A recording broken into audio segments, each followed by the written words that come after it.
So hi guys, welcome back again in food engineers.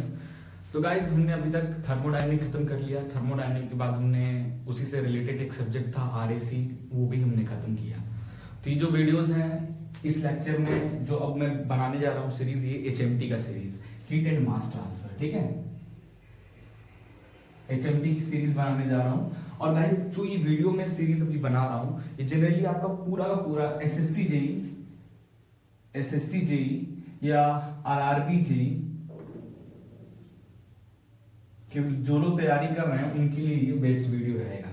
तो guys, जो भी हमारे बंदे जूनियर इंजीनियरिंग की तैयारी कर रहे हैं उनके लिए ये जो सीरीज स्पेशली उनके लिए ही बनाया जा रहा है। ठीक है गाइस, तो जैसे कि मैंने आपको स्टार्टिंग में ही बताया था, सबसे पहले हमने थर्मोडायनेमिक पढ़ा।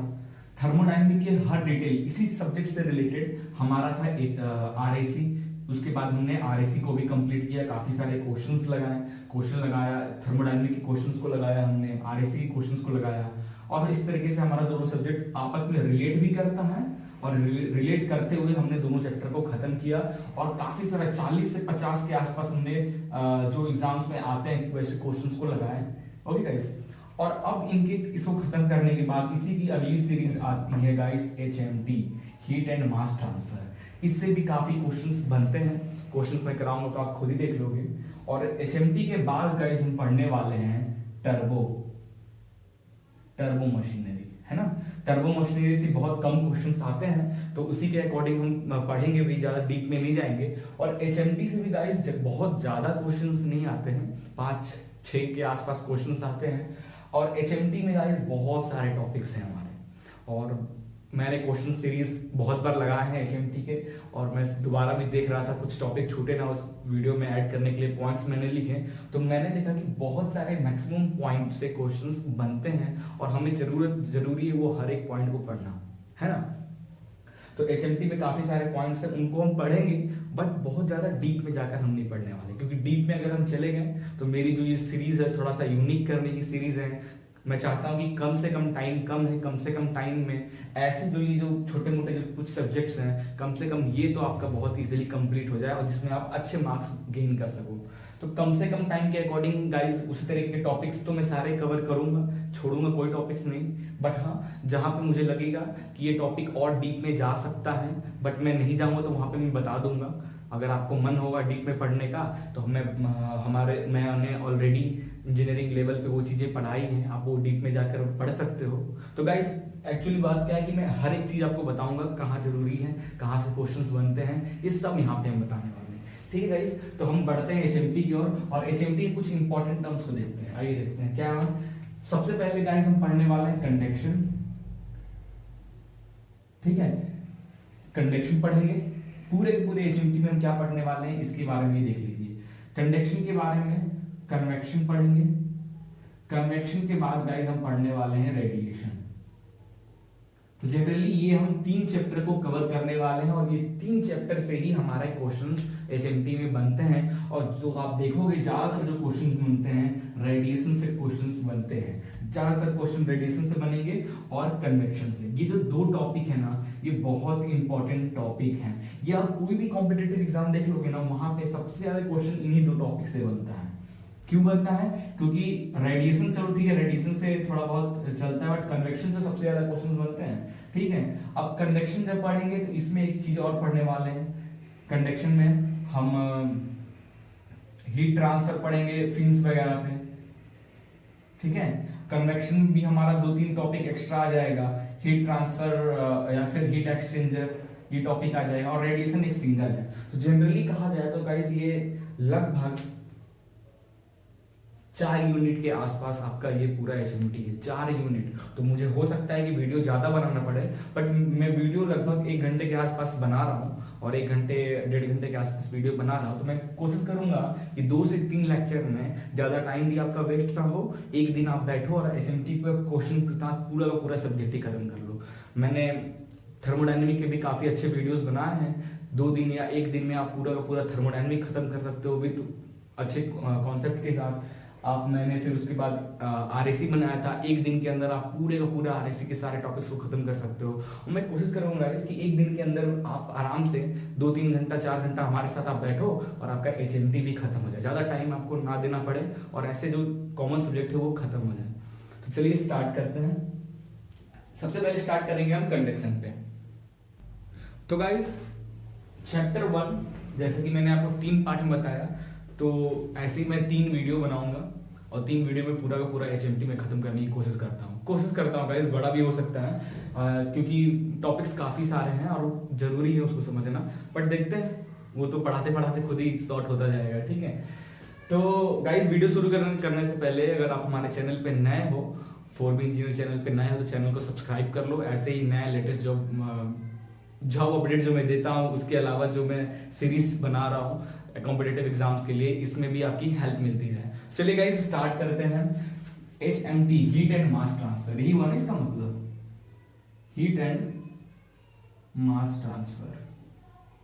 बहुत बेसिक से समझेंगे और ज्यादा डिटेल में भी नहीं चले जाएंगे कि टाइम वेस्ट हो जाए हमारा।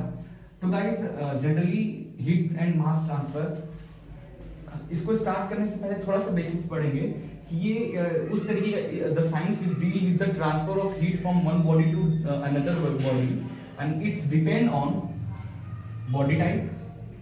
बॉडी का टाइप कैसा है, मतलब उसकी मटेरियल कैसा है, कौन से मटेरियल का है। अगर मटेरियल की बात कर रहे हैं तो उसके अंदर कंडक्टिविटी आ जाएगी, हीट ट्रांसफर कोफिशिएंट आ जाएगा, अलग अलग मटेरियल का अलग अलग होता है। टेम्परेचर डिफरेंस क्या है ना, टेम्परेचर डिफरेंस क्या है। तो इस तरीके की चीजें से हमें यहाँ पे डील करना पड़ेगा। तो हीट ट्रांसफर अलग अलग मटेरियल में भी अलग अलग तरीके से होता है, अलग अलग टेम्परेचर पे भी अलग अलग तरीके से होता है। और एक और बॉडी की थिकनेस पे भी डिपेंड होता है। अब जितना ज्यादा मोटा चीजें होगा हीट ट्रांसफर उतना कम होगा ना, और मोटा भी जरूरत नहीं, कुछ मटेरियल्स ऐसे होते हैं पतले भी होते हैं और हीट ट्रांसफर को भी काफी रोक देते हैं, जैसे हमारा थर्मस का बोतल वगैरह देख लो, है ना। तो ये सब चीजें पे हमारा डिपेंड करेगा। आइसोलेशन सिस्टम जब हम पढ़ेंगे तब देखेंगे थिकनेस से रिलेटेड। तो हीट एंड मास ट्रांसफर में जनरली हम हीट का ट्रांसफर देखेंगे from one place to another place, from body का one part to another part, यही सब देखेंगे, ठीक है। और हम जानते हैं कि जो भी एनर्जी ट्रांसफर होता है, हमेशा बात करता है किसी भी टाइप का एनर्जी हो गाइस, किसी भी टाइप का एनर्जी हो, चाहे आप एयर ले लें, चाहे आप लिक्विड की बात कर लें, चाहे हीट की बात कर लें, हमेशा एनर्जी हाई टेम्परेचर जोन से लोअर जोन, या फिर ऐसे लिख सकते हैं higher zone to lower zone ही ट्रांसफर करता है। हायर जोन से लोअर जोन तक हीट ट्रांसफर होता है।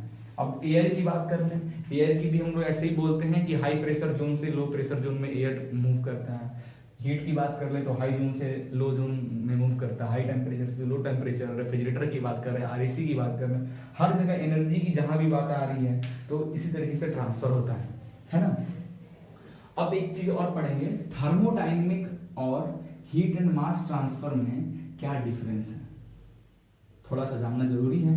थर्मोडायनेमिक की बात किया जाए तो थर्मोडायनेमिक बताता है गाइस कि कैसे हीट ट्रांसफर होता है, डीक्यू, ठीक है, या फिर हाँ कैसे हीट ट्रांसफर कैसे होता है, हमें ये थर्मोडायनेमिक बताता है। दूसरा देखा जाए कि भाई ये कितना वर्क डन हो रहा है, कितना वर्क डन हो रहा है, ठीक है, या कितने वर्क डन में हीट कितना, फॉर्मूला याद है ना, dq is equal to du plus dw। Thermodynamic हमें ये सब चीजें बताता है। आपका फाइनल स्टेट बताता है, फाइनल स्टेट बताएगा, मतलब पॉइंट 1 से आप पॉइंट 2 पे चले जाओगे तो पॉइंट 1 से पॉइंट 2 पे, पॉइंट 1 की आप मान लो P है, P1 V1 है, तो पॉइंट 2 पे P2 V2 हो जाएगा, P2 V2, ठीक है। फाइनल स्टेट, ये सब चीजें आपका थर्मोडायनेमिक बताता है, ठीक है, कि कितना नहीं हीट ट्रांसफर कैसे होता है, ठीक है, वर्क डन कितना होता है, फाइनल स्टेट क्या होगा, इनिशियल स्टेट क्या होगा, फाइनल स्टेट क्या होगा, ये सब चीजें हमारा थर्मोडायनेमिक बताएगा। But heat and mass transfer की बात करेंगे तो गाइस यहाँ पे how much amount of heat transfer, सबसे पहले तो ये कैलकुलेट करके बताएगा, क्यू की अमाउंट, क्यू हीट ट्रांसफर कितना हो रहा है ये कैलकुलेट करके आपका बताता है, ठीक है। किस रेट से हीट ट्रांसफर हो रहा है, किस रेट से हीट ट्रांसफर हो रहा है ये आपका कैलकुलेट करके बताएगा, ठीक है। बॉडी की टेम्परेचर डिस्ट्रीब्यूशन किसी भी बॉडी में कैसा होता है वो बताएगा। बट ये सब चीजें थर्मोडायनेमिक नहीं बताया था कि कैसे टेम्परेचर डिस्ट्रीब्यूशन बॉडी में, अलग अलग बॉडी में कैसे होता है, कितना हीट ट्रांसफर होगा, ये सब चीजें थर्मोडायनेमिक नहीं बताया था। बस उसने ये बताया था कि भाई हीट ट्रांसफर होता है, वर्क डन होता है, फाइनल स्टेट P1 आपके उसकी बता देगा। बट कैसे ये P1 से P2 पे कैसे ये चेंजेस हो गया, यहाँ पे P1 V1 था, यहाँ पे P2 V2 कैसे ये चेंज हो गया, ये किस पे डिपेंड करता है? ये डिपेंड करता है आपकी जो मटेरियल है उस पे, आपका जो मीडियम है उस पे। ये सब चीजें हमारा HMT बताता है। ठीक है, अब आगे बढ़ते हैं, और आगे बढ़ते ही सबसे पहले गाइस हम इसकी थोड़े एप्लीकेशन देखते हैं, कहाँ पे इसका हीट एंड मास ट्रांसफर का यूज करते हैं। हीट एंड मास ट्रांसफर का यूज बहुत जगह होता है। बहुत अच्छा एग्जांपल ले लेते हैं, आपका रेडिएटर, ऑटोमोबाइल में जो रेडिएटर हो गया, अब तो यूज नहीं करते हैं कुछ कुछ गाड़ी में रेडिएटर हो गया, इंजन पे लगाते हैं इन टर्म्स ऑफ फिन्स। ऐसा इंजन होता है ना गाइस, जैसे ये हमारा इंजन, इसके आगे फिन्स ऐसा लगाते हैं ना फिन्स। ये क्या करता है, ये फिन्स क्या करता है, सरफेस प्रोवाइड करता है ताकि ज्यादा ज्यादा एयर अटैच होकर यहाँ से निकले और हीट लेकर निकल जाए, है ना। तो ये फिन्स, तो ये सब जगह पे हमारा हीट ट्रांसफर होता है जनरली। ठीक है, आपका एक जगह और ले लिया जाए, अब अभी हमने RAC पढ़ के हम लोग आए हैं, तो RAC में कहाँ पे, कंडेंसर में पढ़ा था हीट ट्रांसफर, यहाँ पे होता है। तो ये सब कुछ एप्लीकेशंस हैं जहाँ पे हम हीट एंड मास ट्रांसफर की बात करेंगे। सराउंडिंग सिस्टम और बाउंड्री, थर्मोडायनेमिक में ये चीज पता क्या, बाउंड्री क्या होता है, सिस्टम क्या होता है, सराउंडिंग, थर्मोडायनेमिक ये सब चीजें बता चुका हूँ, तो दोबारा यहाँ पे ये सब चीजें नहीं बताऊंगा। ठीक है, अब आगे बढ़ते हैं गाइस और स्टार्ट करते हैं डायरेक्ट कंडक्शन। पहला चैप्टर था हमारा कंडक्शन, बट यहाँ पे हम बेसिक्स ऑफ कंडक्शन, कन्वेक्शन और रेडिएशन, ये तीनों यहाँ पे हम देखने वाले हैं। ठीक है,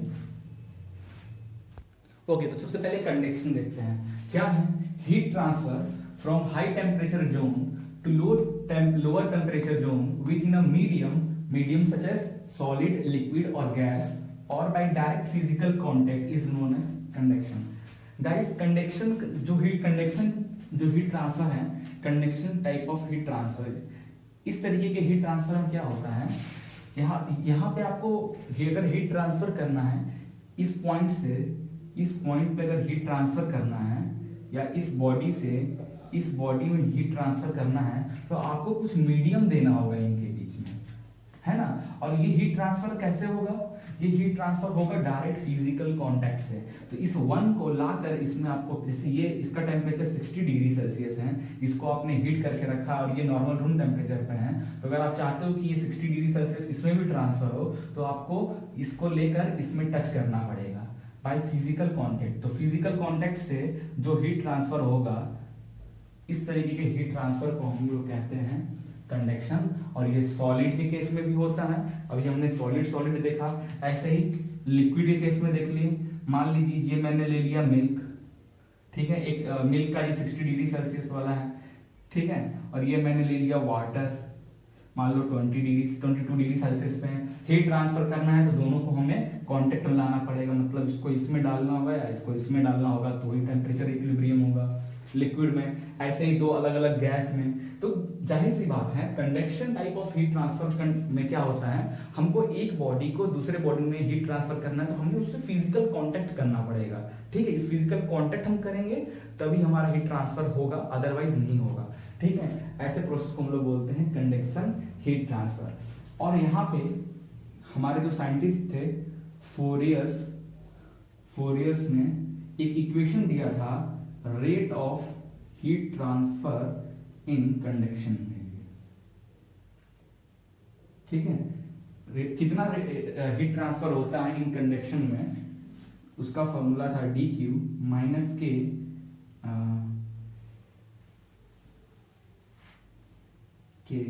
a dt अपॉन dx। ये बहुत इंपॉर्टेंट फॉर्मूला है। ठीक है, तो ऐसा एक क्वेश्चन आपको बनेगा, मैं जब क्वेश्चन कराऊंगा तो आप देखोगे वहां पे लिखेगा कि हीट ट्रांसफर का जो रेट ऑफ हीट ट्रांसफर का जो इक्वेशंस है वो किसके थ्रू दिया गया है, first law, second law, Kelvin Planck वाले, या फिर तुम्हारा फोरियर। तो फोरियर सीख करना, फोरियर ही भैया सबसे पहले हीट ट्रांसफर रेट दिया था। ठीक है, तो ये चीज आपको एक क्वेश्चन तो यही से बनता है, ये ध्यान में रखना। हीट ट्रांसफर की बात कर रहे एचएमटी में आ गए, फर्स्ट लॉ सेकंड लॉ में नहीं बात करेंगे, फोरियर लॉ का ही बात करेंगे। फोरियर्स में ही ये सब heat rate of heat transfer निकाल के दिए थे, ठीक है। तो ये चीज आपको ध्यान रखना है। अब यहाँ पे के A D T upon D x क्या है, ये हमको जानना बहुत जरूरी है।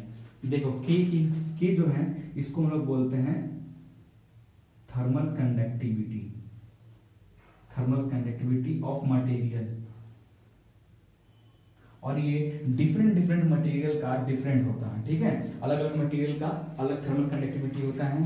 ए क्या है, ए को ऐसे लिख सकते हैं area of heat transfer, yes, area of heat transfer. जैसे अब एरिया ऑफ हीट ट्रांसफर का मतलब ध्यान देना, जैसा मान लो कुछ ऐसा बॉडी है, ठीक है, ऐसा बॉडी है, ओके।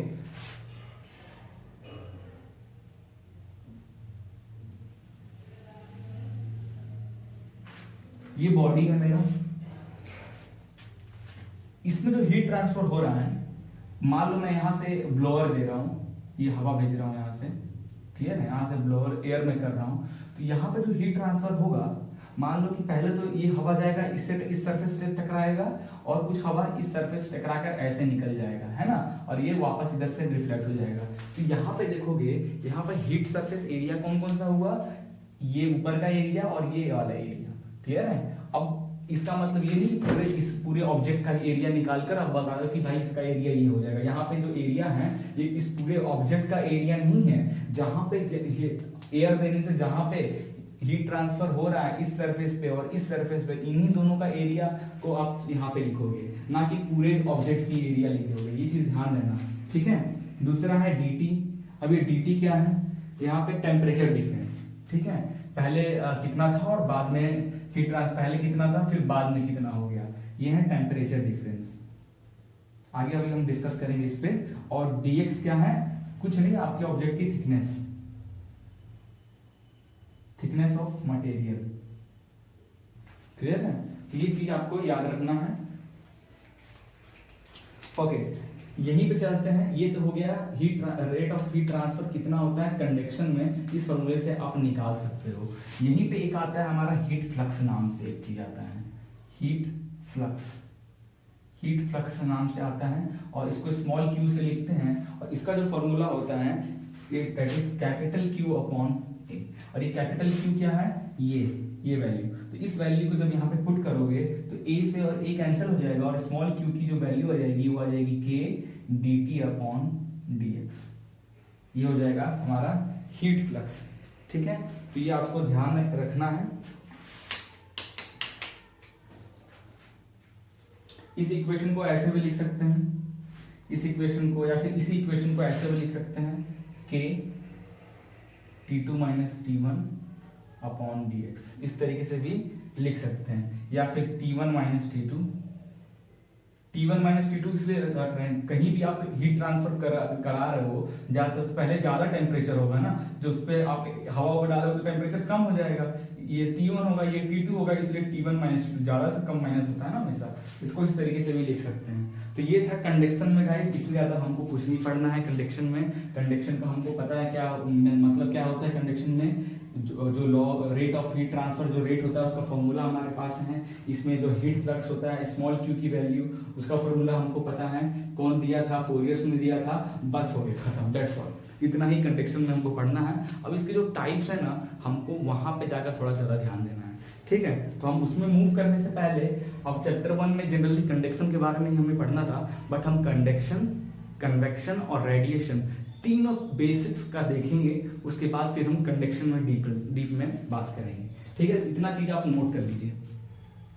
अगला है हमारा कन्वेक्शन, कन्वेक्शन हीट ट्रांसफर, ठीक है। कन्वेक्शन हीट ट्रांसफर क्या होता है गाइस, जब bulk of molecules of liquid या गैस किसी दूसरे बॉडी पे मूव करते हैं, मूव किया जाता है बाय फ्रीली या फोर्सली, ठीक है। तो जो हीट ट्रांसफर होता है वैसे को हम लोग बोलते हैं कन्वेक्शन। एग्जांपल देखिए, जैसा ये हमारा एक बॉडी है, ठीक है। मैंने लगा दिया यहाँ पे एक फैन, मैंने एक फैन लगा दिया। अब फैन को चालू किया, फैन स्टार्ट हुआ रोटेट होना, तो जो भी यहाँ का एयर है, bulk of molecules of air या लिक्विड, ये जो भी यहाँ पे तो एयर है, तो ये जो एयर है आसपास का है वो क्या होगा, इधर की ओर मूव होगा और ये इस तरीके से मूव होता होता होता होता होता ऐसे निकलेगा। तो जो पहले इस बॉडी का टेम्परेचर 80 डिग्री सेल्सियस था, ठीक है, और ये जब बल्क ऑफ मॉलिक्यूल्स आप जब फैन की हेल्प से इसमें भेज रहे हो तो ऐसे ऐसे करते हुए निकल रहा है, ऐसे करते निकल रहा है, और ये धीरे धीरे क्या होने लगेगा, टेम्परेचर कम होते होते फिर एक टाइम पे आएगा, कुछ टाइम मान लो 5 मिनट बाद आप फैन को बंद कर देते हो, बंद कर दोगे तो इसका टेम्परेचर कम होते होते ये बहुत तेजी से कम होता है, ठीक है। 80 डिग्री सेल्सियस से 5 मिनट में ही आपका ये 30 डिग्री सेल्सियस पे पहुंच गया, ठीक है। तो यहाँ पे कैसा सॉलिड किसी भी बॉडी में हीट ट्रांसफर करना है with the help of bulk of molecules of liquid या गैस की हेल्प से, जब उसको ऊपर से आप भेजते हो तो उसका जो हीट होता है वो एयर या वो जो बल्क मॉलिक्यूल्स हैं उसका जो हीट होगा अपने अंदर लेगा और लेकर बाहर निकल जाएगा। RAC रेफ्रिजरेटर में, इवापोरेशन वाले में या कंडेंसर में कन्वेक्शन ही होता है ना। जैसे अपना रेफ्रिजरेटर है, उसमें फ्रूट्स रखा हुआ है, फ्रूट्स रखा हुआ है ना, तो फ्रूट से जो भी हीट जो आता है, हीट निकलता है, उसको क्या करता है, लेता है लिक्विड और फिर बाहर निकल जाता है, कन्वेक्शन। यहाँ पे लिक्विड हो रहा था, यहाँ पे एयर हो रहा है। तो गाइस यहाँ पे ध्यान से देखो, मैंने फैन लगाया ये प्रोसेस करने के लिए, तो 5 मिनट के अंदर ही हमारा टेम्परेचर 80 डिग्री से 30 डिग्री सेल्सियस हो गया। अगर बस हम इस ऑब्जेक्ट को ऐसे ही रख दे हवे में नहीं, नॉर्मल एयर में रख दे, ऐसा हम फैन नहीं लगा रहे हैं, तो गाइस मुझे 80 डिग्री सेल्सियस से 30 डिग्री सेल्सियस होने में क्या पता 8 मिनट लग जाए, ठीक है। तो इसमें हमने फोर्सली एयर प्रोवाइड किया, इसलिए इस तरीके को हम लोग फोर्स्ड कन्वेक्शन कहते हैं, forced convection of heat transfer, और इस तरीके को कहते हैं हम लोग free convection of heat transfer, ठीक है। राइटिंग पे मत जाना, बस वर्ड सुनने से अपन को जल्दी जल्दी कवर करना है। तो फोर्स्ड कन्वेक्शन और फ्री कन्वेक्शन, आइडिया हो गया कन्वेक्शन क्या होता है। इसका फॉर्मूला देखिए जल्दी से, इसका जो फॉर्मूला रेट इक्वेशन जो है, rate of heat transfer of convection की बात किया जाए तो Q is equal to H A T S upon TF।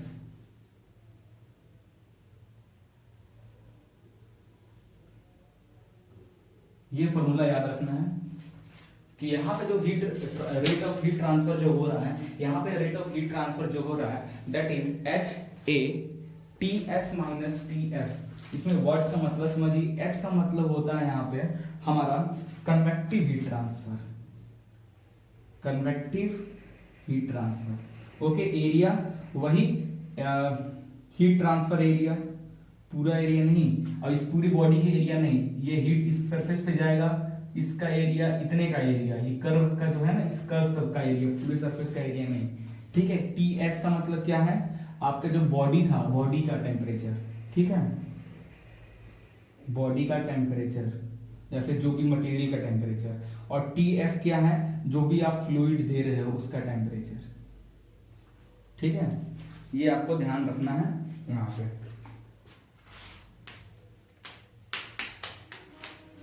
यहां पे गाइस मटेरियल की डेंसिटी पे भी डिपेंड करता है। कैसे, एक इक्वेशन लिखा जाए, PV is equal to MRT, PV is equal to MRT, ये तो इक्वेशन, और डेंसिटी इज इक्वल टू होता है, डेंसिटी इज इक्वल टू होता है mass upon volume, mass upon volume. तो P is equal to mass upon volume RT लिख सकते हैं, और P is equal to density RT लिख सकते हैं। तो यहाँ से डेंसिटी इनवर्सली प्रोपोर्शनल है टेम्परेचर का, है ना। तो मटेरियल की डेंसिटी पे भी डिपेंड करता है। तो कन्वेक्टिव हीट ट्रांसफर जो है, और ये हमारा जो H की वैल्यू है, जनरली जो ये H की वैल्यू, ये H की वैल्यू किस किस चीज पे डिपेंड करती है, ये H की वैल्यू डिपेंड करती है आपका डेंसिटी क्या है, ठीक है, K की value, specific heated constant pressure, constant volume, ये सब चीजों पे डिपेंड करता है, मटेरियल की प्रॉपर्टी पे डिपेंड करता है H की वैल्यू, ओके, तो कन्वेक्शन में हमको इतना ही चीज पढ़ना है, इसके अलावा एक्स्ट्रा अभी अभी फिलहाल तो नहीं पढ़ना है, आगे फ्यूचर में इस चीज को देखेंगे। ओके, तो यहाँ पे हमको एक चीज अभी तक हमने देखा कंडक्शन और कन्वेक्शन, दोनों में हमने एक चीज नोट किया।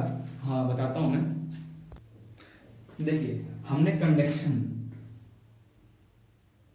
इसमें जो कोफिशिएंट एक पढ़ा था के, जिसको हम लोग बोल रहे क्या बोल रहे थे, थर्मल कोफिशिएंट, और दूसरा हमने पढ़ा था कन्वेक्शन।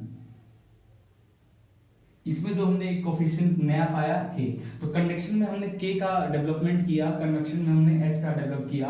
इसको बोला जाता है thermal heat transfer coefficient, thermal heat transfer coefficient, और इसको बोला जाता है थर्मल कंडक्टिविटी, थर्मल कंडक्टिविटी। तो अभी तक हमने कंडक्शन कन्वेक्शन में दो नए टर्म्स को डेवलप किया है। इसकी जो यूनिट होती है वाट मीटर केल्विन में होगी, और इसकी जो यूनिट होती है वाट मीटर स्क्वायर केल्विन, वाट पर मीटर स्क्वायर केल्विन इसकी होती है वाट पर मीटर केल्विन। ठीक है, इसको ज्यादा ही मैं स्ट्रिक्ट लिख दिया हूं, वाट मीटर केल्विन। ठीक है, ये हो जाएगा वाट मीटर स्क्वायर केल्विन। ठीक है, तो दो चीज हम, ये चीज आपको ध्यान रखना है, एक क्वेश्चन बनेगा ऐसे, तो इसलिए मैं आपको ये चीज डिटेल में बता रहा हूँ। रेडिएशन हम पढ़ेंगे, रेडिएशन में एक नया टर्म और इंट्रोड्यूस हो जाएगा, वो भी अभी हम बेसिक्स उसका देखने वाले हैं यहाँ पे।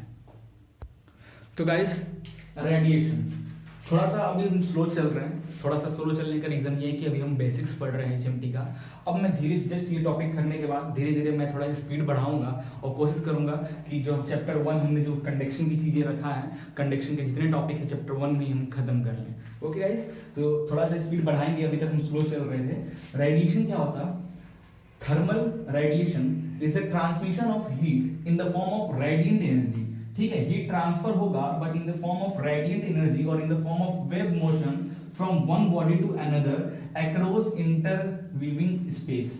ये हमारा सन, ये हमारे सन मामा है, और ये हमारा सरफेस हो गया। ये सन से ये सरफेस तक हीट कैसे आ रहा है? आ रहा है ना भाई, हीट तो हमको मिलता है, गर्मी तो लगती है हमको, है ना। हीट यहाँ से यहाँ कैसे, जो इंटरवीविंग स्पेस है यहाँ पे कैसे ट्रांसफर हो रहा है? तो ये जो हीट ट्रांसफर हो रहा है from in this space bye the help of this wave, जो सन से जो वेव निकलती है, रेडिएशन जो निकलते हैं, रेडिएशन वेव, उसके हेल्प से जो वेव मोशन है उसके हेल्प से जो हीट ट्रांसफर होता है, ऐसे को हम लोग बोलते हैं रेडिएंट एनर्जी और रेडिएशन। एक और एग्जांपल देखते हैं, ये मेरा एक रॉड हो गया और ये हमारा एक कैंडल हो गया, ये हमारा एक कैंडल हो गया।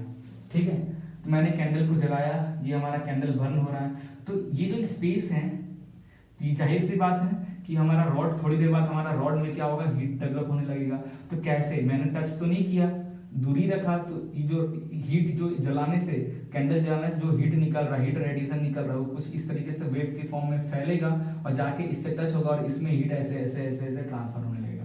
तो ये जो इंटरवीनिंग स्पेस है, यहाँ पे जो ट्रांसफर हो रहा है by heat from this body to this body by the help of radiation, by the help of wave motion. ठीक है, इस तरीके के हीट ट्रांसफर को हम लोग बोलते हैं रेडिएशन हीट ट्रांसफर। तो इनका जो रेट, पहले तो हम इसका हीट ट्रांसफर रेट ना पढ़कर पहले हम इनका एनर्जी का, तो इनका एक एनर्जी रेट इक्वेशन, ठीक है, एनर्जी रेट इक्वेशन इनकी तरफ से दिया गया था। किसने दिया था? बोल्ट्जमैन।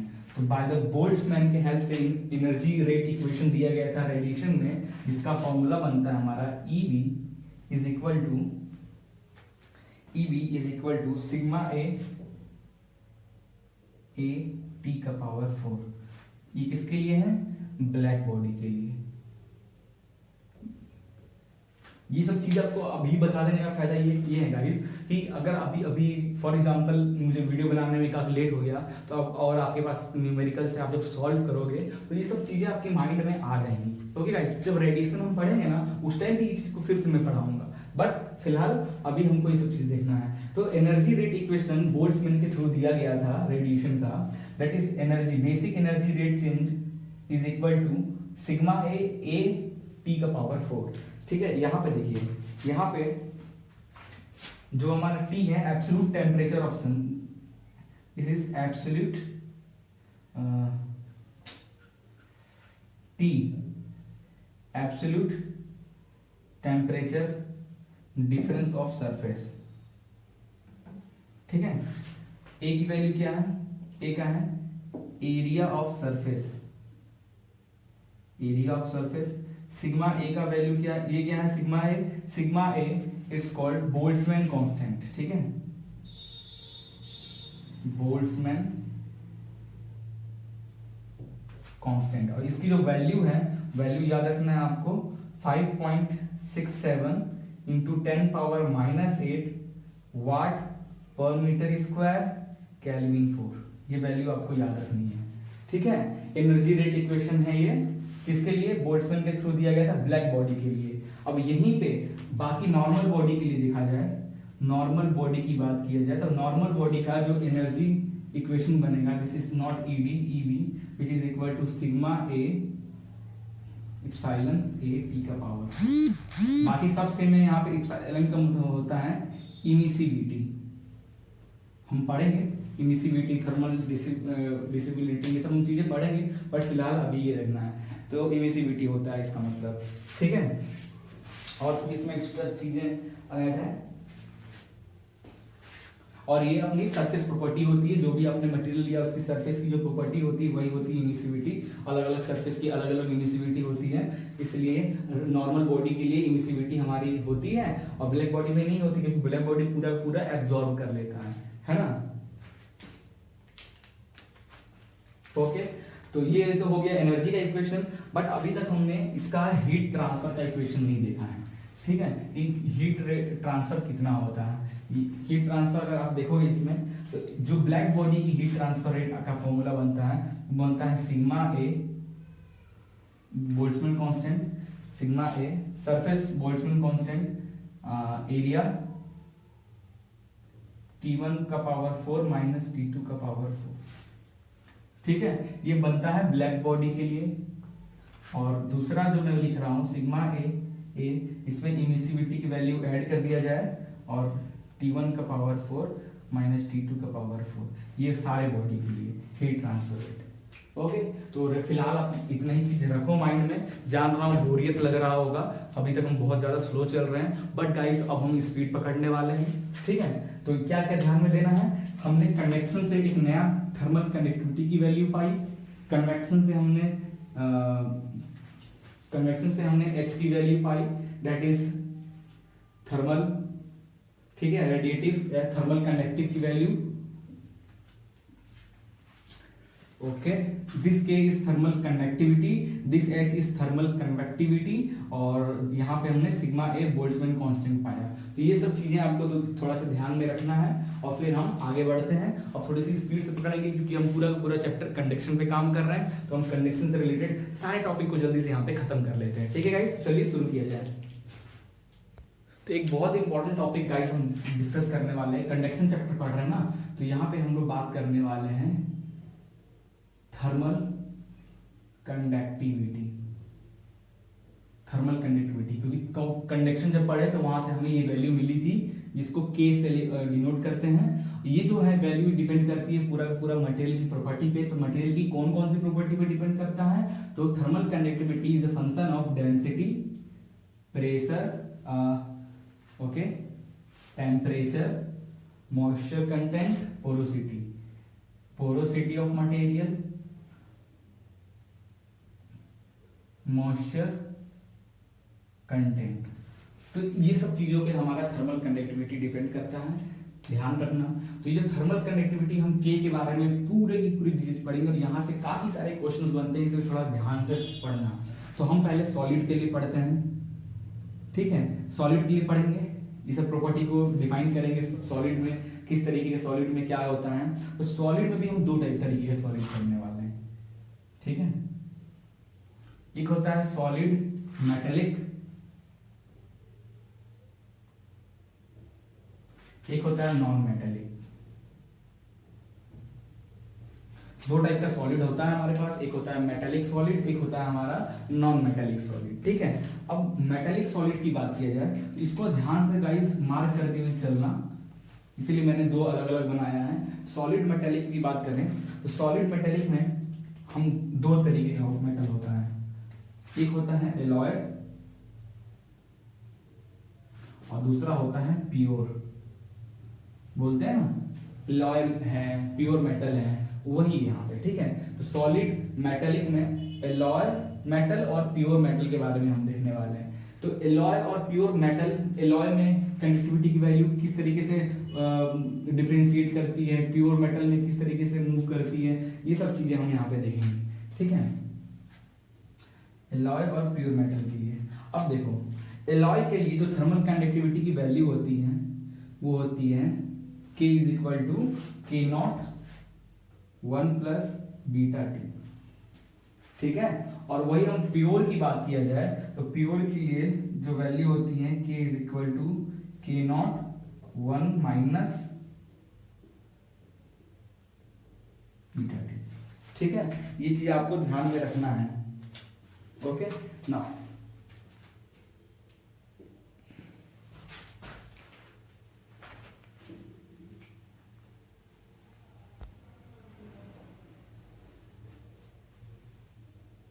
अब जो एलॉय होता है, ठीक है, एलॉय जो होता है इसमें डिसऑर्डरनेस की जो डिसऑर्डरनेस मॉलिक्यूल्स की जो डिसऑर्डरनेस है वो बहुत ज्यादा होती है। तो बहुत ज्यादा डिसऑर्डरनेस होने के कारण, डिसऑर्डरनेस पूरे टेम्परेचर पे डिपेंड है, टेम्परेचर का डेफिनेशन भी तो डिसऑर्डरनेस में आता है ना। तो जितना ज्यादा डिसऑर्डरनेस होगा उतना ज्यादा टेम्परेचर होगा, और जितना ज्यादा टेम्परेचर होगा, इनका रिलेशन देखिए फॉर्मूले का, प्लस में है ना, उतना ज्यादा थर्मल कंडक्टिविटी की वैल्यू होगी एलॉय में। प्योर मेटल की बात किया जाए, प्योर मेटल में यहाँ पे प्योर मेटल में क्या हो जाएगा, यहाँ पे भी हमारा डिसऑर्डरनेस, मेटल ही है ना, मेटल में डिसऑर्डरनेस वैसे भी ज्यादा होता है, डिसऑर्डरनेस ज्यादा होता है। तो डिसऑर्डरनेस ज्यादा होने के कारण टेम्परेचर भी ज्यादा होगा, ठीक है। डिसऑर्डर मॉलिक्यूल्स की मूवमेंट, ठीक है, kinetic energy, temperature depends on movement of molecule. जितना ज्यादा हीट दोगे मॉलिक्यूल्स उतनी तेजी से काइनेटिक एनर्जी अपने अंदर गेन करेगा, मूव होगा, उससे बॉडी की टेम्परेचर उतनी बढ़ेगी। तो डिसऑर्डरनेस मेटल में ज्यादा होता है, हल्का सा हीट दोगे तुरंत मेटल डिसऑर्डर स्टार्ट हो जाएगा, टेम्परेचर ज्यादा होगा। बस इस फॉर्मूले के अकॉर्डिंग देखा जाए तो यहाँ माइनस में है, तो यहाँ पे थर्मल कंडक्टिविटी की वैल्यू हो जाती है कम, ठीक है। ये याद आपको करना है, ओके। तो सॉलिड नॉन मेटेलिक में आता है रिफ्रैक्टरीज ब्रिक और रेड ब्रिक्स। तो रिफ्रैक्टरीज ब्रिक हम यूज करते हैं फर्नेस वगैरह में, तो उसमें मॉइस्चर कम होता है, तो लेस मॉइस्चर होता है इसमें। रेड ब्रिक्स जो घर वगैरह में यूज करते हैं ब्रिक्स, उसमें मोर मॉइस्चर होता है। तो मॉइस्चर कम होने के कारण क्या होता है, मॉलिक्यूल्स दूर दूर होते हैं। तो मॉलिक्यूल्स दूर दूर है मतलब उसमें पोरोसिटी ज्यादा है, और पोरोसिटी ज्यादा है, मॉलिक्यूल्स दूर दूर है, तो डिसऑर्डर मतलब काइनेटिक एनर्जी, जो मॉलिक्यूल्स एक दूसरे से टकराएंगे, जो मूवमेंट होंगे, उनकी स्पीड भी कम हो जाएगी, इसके कारण हमारे थर्मल कंडक्टिविटी कम हो जाएगी। यहाँ पे ज्यादा मॉइस्चर है, मॉलिक्यूल्स पास पास में है, तो पोरोसिटी क्या होगी, कम होगी। पोरोसिटी कम होगी तो कंडक्टिविटी ऑटोमेटिक बढ़ जाएगी। यहाँ पे प्योर मेटल में, सारे प्योर मेटल में ये चीज काम करता है, बट एक्सेप्ट याद रखना एल्यूमिनियम एंड यूरेनियम, ठीक है, एक्सेप्ट एल्यूमिनियम एंड यूरेनियम। यहाँ पे टेम्परेचर बढ़ने से K की वैल्यू भी बढ़ती है, याद रखना। बाकी ये सब तो सेम ही है, ओके। यहाँ पे मैं चीजें लिख दिया हूँ ताकि जल्दी से वीडियो कंप्लीट हो। तो सॉलिड का देख लिया हमने, अब लिक्विड का देखते हैं। लिक्विड में जानते हैं कि लिक्विड है तो because of elastic collision of liquid molecules, एक फॉर्मूला दिया गया है, K की वैल्यू होती है AC rho power 4/3 upon MW 1 power 1/3। A का वैल्यू होता है constant, depends on velocity of elastic collision, जो A की वैल्यू है। C है स्पेसिफिक हीट, रो की वैल्यू डेंसिटी, MW की वैल्यू मॉलिक्यूलर मास। कहां से आया फॉर्मूला जानने की जरूरत नहीं है, फॉर्मूला याद हो जाए तो अच्छी बात है, नहीं याद हो तो ये प्रॉपर्टी जरूर याद होनी चाहिए। ये जस्ट ये फॉर्मूला इसलिए लिखा गया ताकि हम को रिलेट कर पाए, ओके। तो देखो यहाँ पे ध्यान से देखो, अगर डेंसिटी ज्यादा हुआ तो K की वैल्यू भी ज्यादा होगी, लिख दिया हमने। PV is equal to NRT, PV is equal to MRT, और P is equal to M upon VRT, और P is equal to rho RT। Density ज्यादा हुआ तो P भी ज्यादा होगा, डेंसिटी ज्यादा होने से P भी ज्यादा है, K भी ज्यादा है, क्लियर है। मॉलिक्यूलर मास ज्यादा होने से, मॉलिक्यूलर मास की वैल्यू ज्यादा होने से K की वैल्यू कम हो जाएगी, ये भी चीज। और बॉडी अभी हमने देखा इस रो और टेम्परेचर के बीच में इनवर्सली प्रोपोर्शनल है, तो डेंसिटी अगर कम होगा टेम्परेचर बढ़ेगा तो के की वैल्यू कम होगी, डेंसिटी ज्यादा होगा तो के ज्यादा होगा, डेंसिटी कम होगा तो के कम होगा, बट डेंसिटी कम टेम्परेचर ज्यादा, क्योंकि इनवर्सली प्रोपोर्शनल होता है। ये जो केस है ये हर लिक्विड के साथ होता है, बट वाटर और ग्लिसरीन के साथ नहीं होता। वाटर और ग्लिसरीन में अगर वाटर की डेंसिटी कम हो रही है तो कंडक्टिविटी ज्यादा होगी, एक्सेप्शन केस है, याद रखना है। तो ये सारी चीजें आपको याद रखना है। अब हम गैस के बारे में देख लेते हैं। तो थर्मल कंडक्टिविटी गैस के लिए देखा जाए तो की गैस 1/3 रो CvLV ये बनता है, फॉर्मूला हमारा आता है। कहां से फॉर्मूला आया जानने की जरूरत नहीं है, याद है तो हो रही है तो अच्छी बात है, नहीं याद हो रही है तो कोई बात नहीं, ये टर्म्स याद होना चाहिए। तो थर्मल कंडक्टिविटी जो गैस है वो डिपेंड करता है मीन फ्री पाथ L पे और मीन फ्री वेलोसिटी। क्या, फॉर एग्जांपल ये जो हमारे मॉलिक्यूल्स हैं दूर दूर रहते हैं ना गैस में, तो ये जो यहाँ से यहाँ मूवमेंट है, जो पाथ है, जिस पाथ पे ये मॉलिक्यूल्स आकर इससे टकरा रही है, जो पाथ है इसको बोलते हैं मीन फ्री पाथ, और जिस वेलोसिटी से ये मूव होकर इसमें आकर टकरा रही है उसको बोलते हैं मीन फ्री वेलोसिटी। तो इस पे हमारा डिपेंड करता है। और जो रो है उसको बोलते हैं मॉलिक्यूलर डेंसिटी। यहाँ पे तो ध्यान से देखो के जो है V K thermal conductivity of gas V के डायरेक्टली प्रोपोर्शनल है, ठीक है। तो K directly proportional to V mean free velocity of molecules की बात करते हो 3RT फॉर्मूला होता है, √3RT। तो R is a characteristic gas constant, इसको यूनिवर्सल गैस कांस्टेंट में बदलोगे तो R डैश अपॉन m हो जाएगा, where R dash is a universal gas constant upon molecular density, ठीक है। तो ये बन गया हमारा। तो यहां से देखो K और T डायरेक्टली प्रोपोर्शनल है, तो thermal conductivity of gas increase होगा अगर गैस का टेम्परेचर इंक्रीज होता है तो, और अगर गैस का मॉलिक्यूलर वेट बढ़ता जाता है तो थर्मल कंडक्टिविटी डिक्रीज होगा, क्योंकि m इनवर्सली है। तो ये चीज आपको यहाँ पे याद रखनी है, ठीक है। अगला टॉपिक हम देखने वाले हैं study heat transfer. Study heat transfer, ठीक है। Heat transfer, study heat transfer में dt upon D tau, dt is a temperature और D tau is a time. ये जीरो, टेम्परेचर जो चेंज होगा टाइम के अकॉर्डिंग टेम्परेचर भी चेंज होता जाएगा। 1 मिनट में दूसरा टेम्परेचर, दूसरे मिनट में अगला टेम्परेचर, तीसरे मिनट में फिर टेम्परेचर चेंज होगा टाइम के अकॉर्डिंग। और इसकी वैल्यू अगर ऐसा हो रहा है तो स्टडी हीट ट्रांसफर उसको बोलते हैं। इसका एग्जांपल है आपका cooling and heating of electric bulb, सबसे अच्छा एग्जांपल है, ठीक है। Cooling and heating of electric bulb, okay. दूसरा हम पढ़ने वाले हैं unsteady heat transfer. Unsteady heat transfer क्या होता है? हीट ट्रांसफर होगा बट वो टाइम पे डिपेंडेंट नहीं है, ठीक है। टेम्परेचर चेंजेस होगा और टाइम पे डिपेंडेंट नहीं होगा, ऐसे को हम लोग बोलते हैं अनस्टडी हीट ट्रांसफर। और ये होता है आपका बॉयलर्स में, टरबाइन में, ये सब में, ठीक है। ये भी एक चीज है। ओके, तो गाइस नेक्स्ट टॉपिक हम देखने वाले हैं थर्मल रेजिस्टेंस। थर्मल रेजिस्टेंस के बारे में हम थोड़ा सा यहाँ पढ़ेंगे। इसको समझने के लिए गाइस देखो, मैंने एक वॉल बनाया है। ये वॉल के इधर का जो टेम्परेचर है T1 है और इधर का टेम्परेचर T2 है, और वॉल की जो थिकनेस है dx है। और थर्मल रेजिस्टेंस जिसको हम RTH से लिखते हैं, इसका फॉर्मूला होता है ये जो आपका dx है, दिस dx, या इसको अपन डेल से डिनोट कर लेते हैं, ठीक है।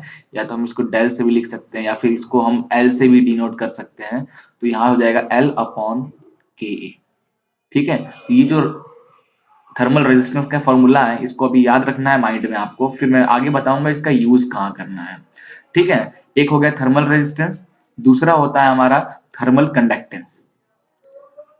थर्मल कंडक्टेंस, ठीक है। थर्मल कंडक्टेंस क्या होता है? इसी का रेसिप्रोकल थर्मल कंडक्टेंस को C से दिखाते हैं, दैट इज 1 अपॉन अर्थ हो जाएगा। देयरफॉर KA अपॉन L हो जाता है थर्मल रेजिस्टेंस। अगर ये वॉल है या इसका टेम्परेचर T1 है, इधर साइड का टेम्परेचर T2 है, थिकनेस dx है, ठीक है। तो इसमें हीट ट्रांसफर रेट क्या है? तो कंडक्टेंस हो रहा है ना, क्योंकि ये पूरा एक वॉल है, इस पार्ट से इस पार्ट पे बॉडी आपस में टच है, फिजिकल कांटेक्ट। यहाँ पे किस तरीके का हीट ट्रांसफर हो रहा है? यहाँ पे कंडक्टेंस हो रहा है, कंडक्टेंस हो रहा है, ठीक है, कंडक्टेंस हो रहा है। तो यहाँ पे क्या लग जाएगा? Heat transfer rate Q is equal to KA dt upon dx लिख सकते हैं, विच इज इक्वल टू, ध्यान देना कि इस इक्वेशन को ऐसे भी लिख सकते हैं, Q is equal to KA upon dx, KA upon dx है ना। dx को हम डेल से भी लिखते हैं, L से भी लिखते हैं। KA अपॉन dx हो जाता है C, तो यहाँ पे लिख सकते हैं C dt, इस तरीके से निकलता है। ओके गाइस, तो अपन जब भी इस तरह के क्वेश्चंस आएगा सॉल्व करने के लिए, वॉल वाले क्वेश्चन आएगा, तो सबसे पहले आपको रेजिस्टेंस सर्किट बना लो। जैसे मैं एक सर्किट बना रहा हूं, ये सर्किट बना लिया, इस वॉल की मैंने ये सर्किट बना लिया, इसको मैंने बोल दिया टेम्परेचर T1, इसको मैं बोल दूंगा टेम्परेचर T2। ठीक है, तो ये अब रेजिस्टेंस वायरिंग बना है, तो इसकी भाई रेजिस्टेंस कितनी होगी, RTH की वैल्यू कितनी हो जाएगी इसकी, L अपॉन के ए। ठीक है, अभी हमने पढ़ा थर्मल रेजिस्टेंस कितना होता है, L अपॉन के ए, तो यहाँ अर्थ की वैल्यू कितनी हो जाएगी, L अपॉन के ए।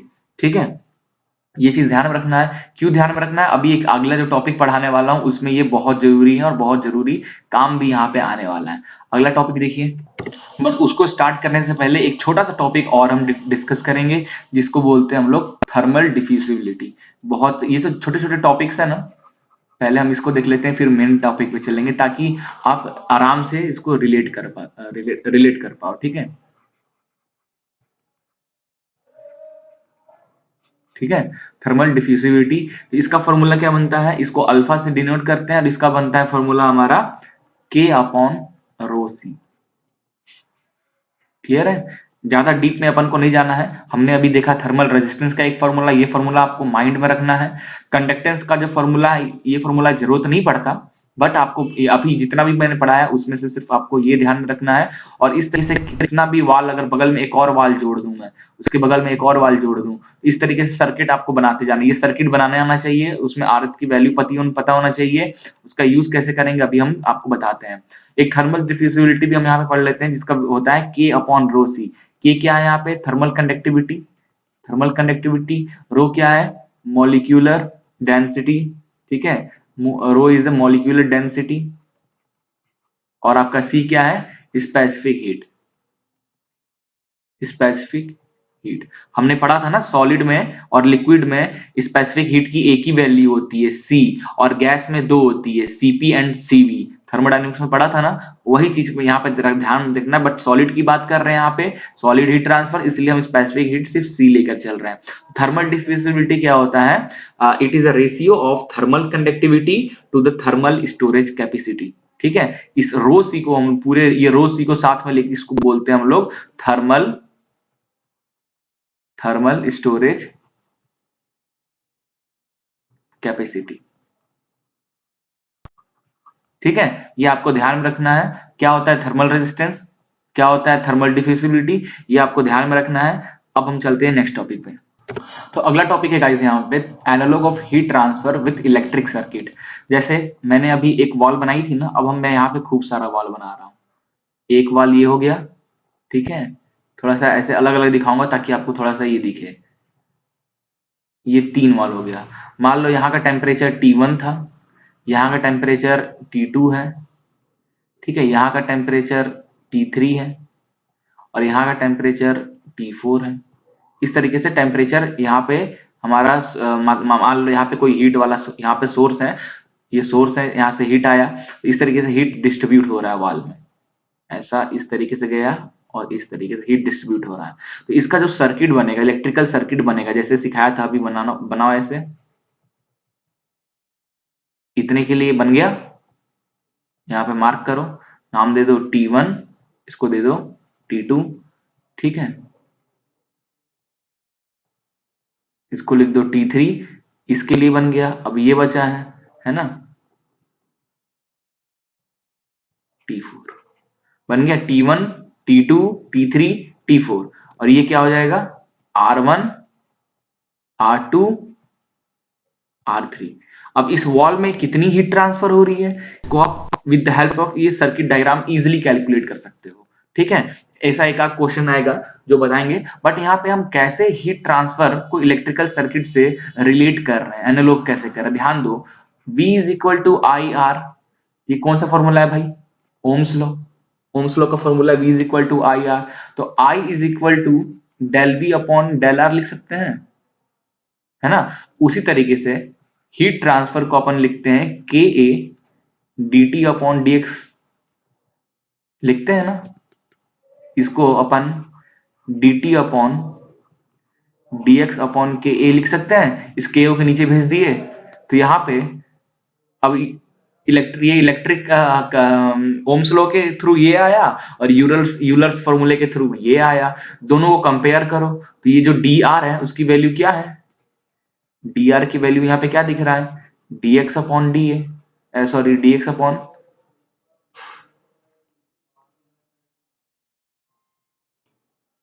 dx अपॉन के ए, यही है ना, यही तो हमने पढ़ा था अभी थर्मल रेजिस्टेंस में, यही तो होता है हमारा thermal resistance L upon K ए, इस तरीके से।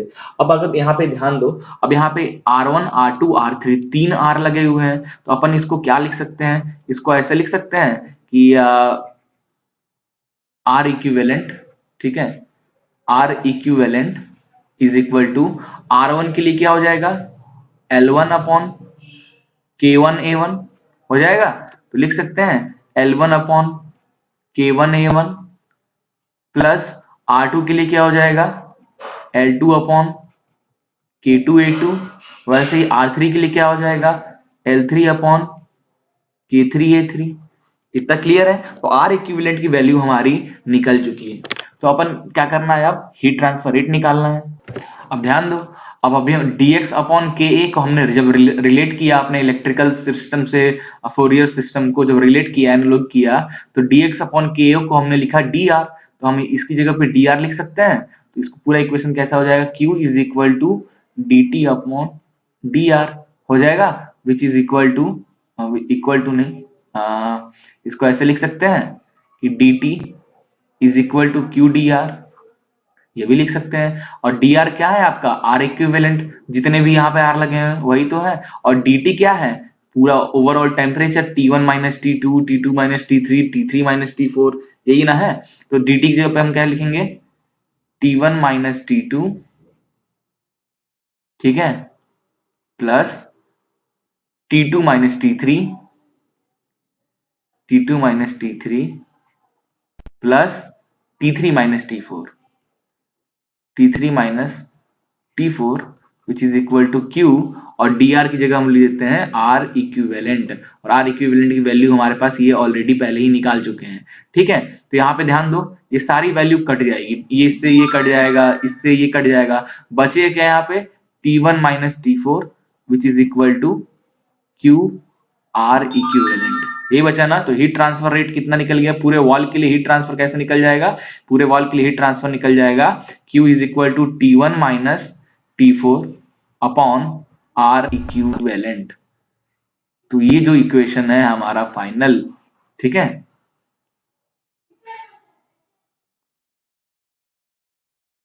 ये जो इक्वेशन है इसको एकदम अच्छे से आपको माइंड में रखना है। तो यही हमारा पूरा फाइनल इक्वेशन आया।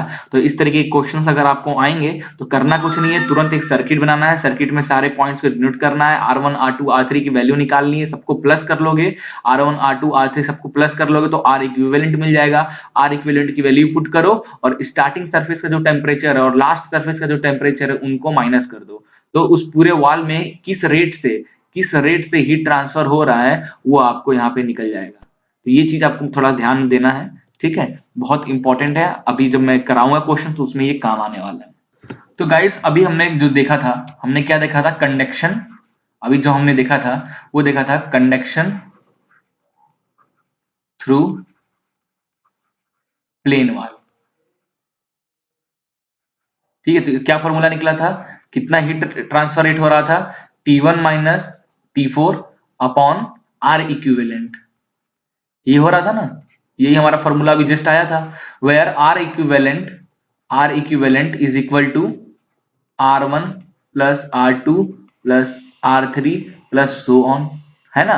और उसमें से R1 की वैल्यू क्या थी, L1 अपॉन K1 A1। ये L1 क्या है, जो प्लेन वॉल था हमारा, ये जो प्लेन वॉल था, इस वॉल की जो थिकनेस थी, इसको इसको ही हम लोग बोलते हैं L, तो ये L1 था। इस वॉल K1 क्या है, इस वॉल, दो चार वाल है ना, और भी वाल है, तो इस वाल का थर्मल कंडक्टिविटी कितनी है और हीट ट्रांसफर इस वाल की एरिया कितना है, ठीक है।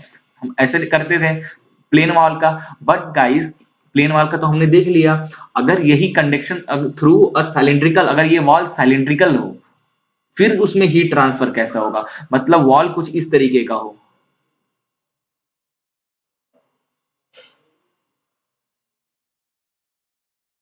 ठीक है, ये सिलेंड्रिकल शेप का वॉल हो, फिर इस तरीके के वॉल में हीट ट्रांसफर कैसा होगा। अपन डेरिवेशन में नहीं जाने वाले हैं क्योंकि वो रिक्वायर्ड नहीं है, तो अपन इसी फॉर्मूले के हेल्प से डायरेक्ट इसकी वैल्यू निकालेंगे ताकि आपको रिकॉल भी रहे। ठीक है, तो conduction through cylindrical wall. Okay, तो देखो ये सेंटर है, इसकी रेडियस इंटीरियर का जो है इसका रेडियस लेते हैं R1, ठीक है, और यहां से बाहर को ले लेते हैं R2। ठीक है, R1 R2 हो गया ना।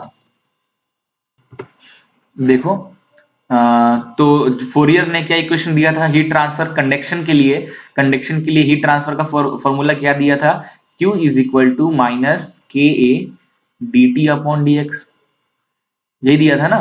तो Q is equal to K minus K, area क्या हो जाएगा, सिलेंडर है ना, तो इस एरिया क्या हो जाएगा सिलेंडर का, 2 पाई आर एल, 2 पाई आर एल एरिया हो गया, D T upon D x.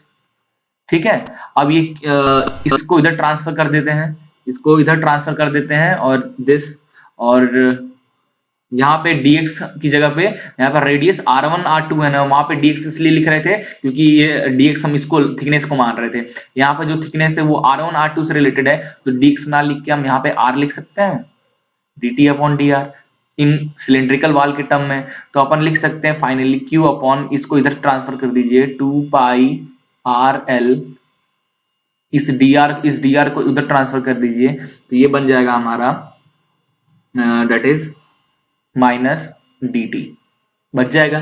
इस तरीके से बन जाएगा, कुछ नहीं, इसको इंटीग्रेट कर देना है, इसको भी इंटीग्रेट कर देना है। टेम्परेचर है ना, तो अगर इस वॉल का यहाँ पे देखिए मैंने इसका बनाया और ये बनाया, ठीक है, तो यहाँ पे मान लीजिए टेम्परेचर डिफरेंस कैसा बनेगा, कुछ इस तरीके से बनेगा, दिस इज T1 और ये T2, टेम्परेचर डिस्ट्रीब्यूशन इस तरीके से होगा। तो अपन यहाँ पे टेम्परेचर डिस्ट्रीब्यूशन जो है इसको ऐसे लिखते हैं T1 से T2 तक, और यहाँ पे R वाला जो टर्म है ना, तो इसलिए हम इसको R के टर्म में करेंगे। तो कहाँ R1 से R2 तक थिकनेस है, तो इसको इंटीग्रेट करेंगे, R1 से R2 तक इंटीग्रेट करेंगे। तो कुछ नहीं, इनको सॉल्व कीजिए, इंटीग्रेट कीजिए, तो डायरेक्ट आपका जो फॉर्मूला यहाँ पे आएगा Q अपॉन 2 पाई L, 2 पाई L, और ये K, अच्छा ये K छूट गया था क्या, ये K को भी नीचे, इस K को भी इधर ट्रांसफर कर देते हैं, तो इतना इधर आ जाएगा K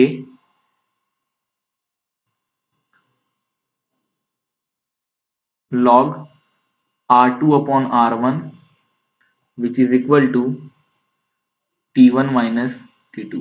ये इक्वेशन बनकर हमारा फाइनल आ रहा है ना, फाइनल इक्वेशन ये बन के आ रहा है। बट हमारा इसको और सॉल्व करो, Q को इस सारे ट्रांसफर कर दो उधर, तो यहाँ फाइनल जो इक्वेशन बनकर आएगा Q is equal to 2 pi K L T1 minus T2 log R2 upon R1। तो ये जो इक्वेशन है गाइज, ये बहुत इंपॉर्टेंट इक्वेशन है और इसको आपको याद भी रखना है, ठीक है, ये बहुत इंपॉर्टेंट इक्वेशन है, समझ लीजिए।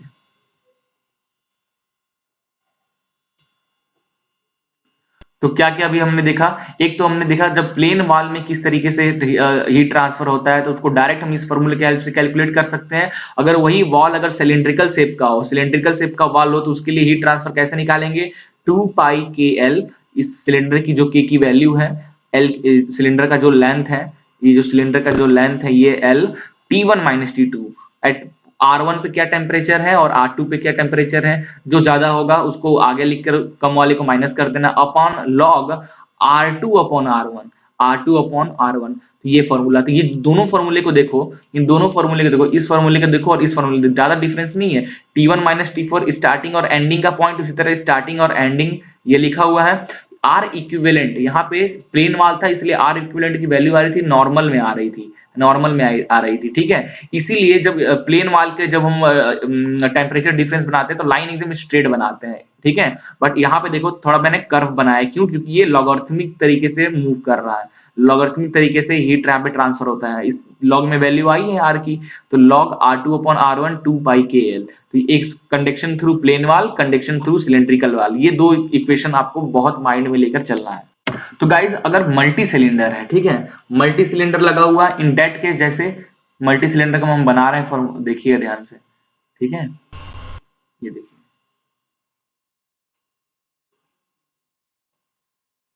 एक सिलेंडर के अंदर दूसरा सिलेंडर घुसा है, उसके अंदर तीसरा सिलेंडर घुसा है, इस तरीके से अगर मल्टीपल सिलेंडर्स लगे हुए हैं, इन that case what is a heat transfer? तो कुछ नहीं, ये हमारा सर्किट डायग्राम 1 2 3 सर्किट डायग्राम बना लो, 3 सिलेंडर है ना, तो 3 सर्किट डायग्राम बना लो, T1 ये क्या हो जाएगा, T2 ये क्या हो जाएगा, T3 और ये क्या हो जाएगा, T4, ठीक है, T1 T2 T3 T4 हो गया।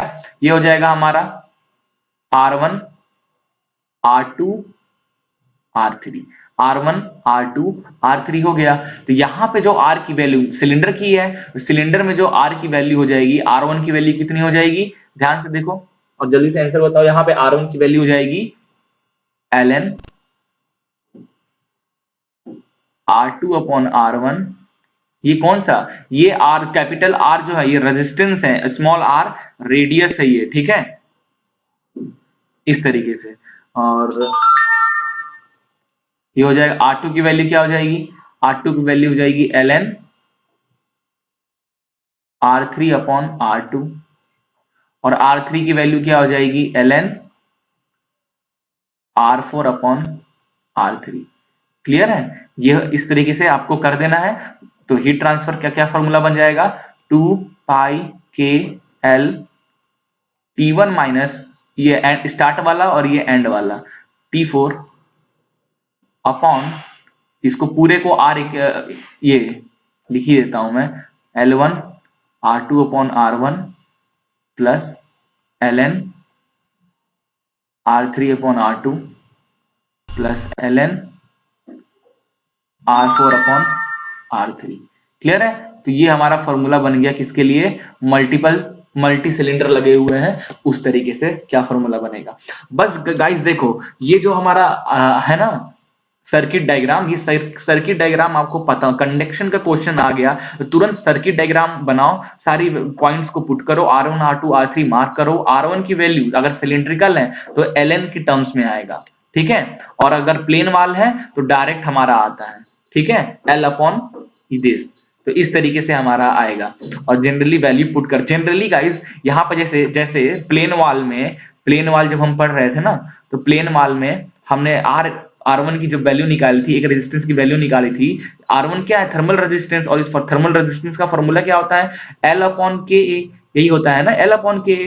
तो यहाँ पे अपन लिखते थे R1 is equal to L1 upon K1A1, but यहाँ पे सिलेंड्रिकल शेप का है, तो सिलेंड्रिकल शेप का R क्या है, थर्मल रेजिस्टेंस है ना, थर्मल रेजिस्टेंस का फॉर्मूला क्या होना चाहिए, L थिकनेस, और थिकनेस ये सिलेंड्रिकल है, तो यहाँ पे दो बाय R2 R1 इस रेडियस के टर्म्स में है ना सिलेंड्रिकल के, तो ln R2 upon Rn, ln इसलिए है क्योंकि लॉगरिथमिक मूव कर रहा है, अपॉन के ए होना तो चाहिए, के तो होगा, बट हमने अभी के ए की वैल्यू 2 पाई के एल, 2 पाई के एल है, यहाँ पे भी 2 पाई के एल, यहाँ पे भी 2 पाई के एल। तो ये 2 पाई के एल आपको अगर यहाँ पे नहीं भी लिखोगे ना तो चल जाएगा। अगर आपसे क्वेश्चन में पूछ दिया कि बताओ R2 की वैल्यू कितनी होगी, R2 की वैल्यू सिर्फ पूछेगा तो फिर ln R3 upon R2 put करके आंसर आ जाएगा, वो गलत हो जाएगा।